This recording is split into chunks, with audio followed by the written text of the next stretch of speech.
Animal abuse is a serious crime, so much so that consideration is being given to enacting stricter punishments for those who commit it. ABC 10's Kevin Terpstra examines a pair of bipartisan bills currently moving through Michigan's legislative process.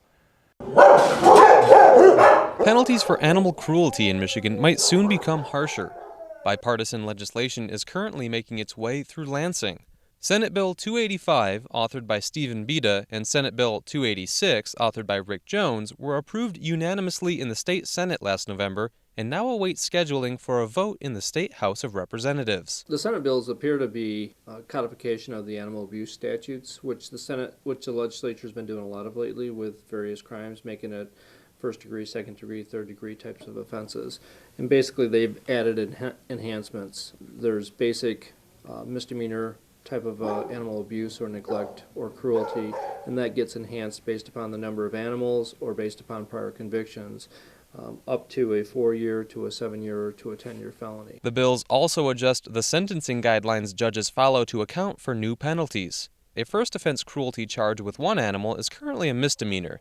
That would be increased to a felony charge with an increased jail sentence if the suspect had priors or more than one animal was involved. They draw a distinction between 2 or 3 animals, so it would raise it up to a year. If it's 4 to 9 animals, it would make it a 2-year. If it's 10 or more animals, it would make it 4 years. If it's more than 25 animals, it would make it a 7-year. Aiding the prosecution in animal abuse cases, animal shelters like UPAWS house and rehabilitate abused animals like Buddy Holly, who was found in the snow on Christmas with a broken leg. Well, when an abused or neglected animal arrives to UPAWS, we definitely attend to any medical needs, especially urgent medical needs. And then a lot of times we have to take a lot of time to help them recover emotionally and physically. So we'll use foster homes and we'll use medical funds, and we use a lot of the local vets to help us get through that first initial period with the animal. Although shelters play a small role in the prosecuting process, they see how the animals are affected physically and emotionally due to abuse. I think it's really important that these bills get looked at seriously. Animals play a vital role in our culture.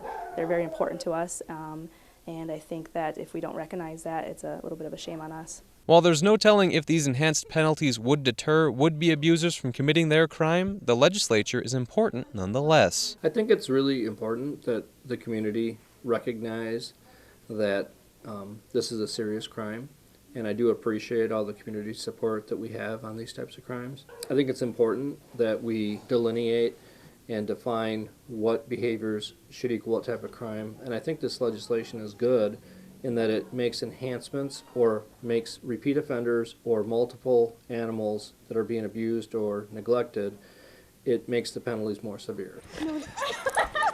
For ABC 10 and CW5 News, I'm Kevin Terpstra.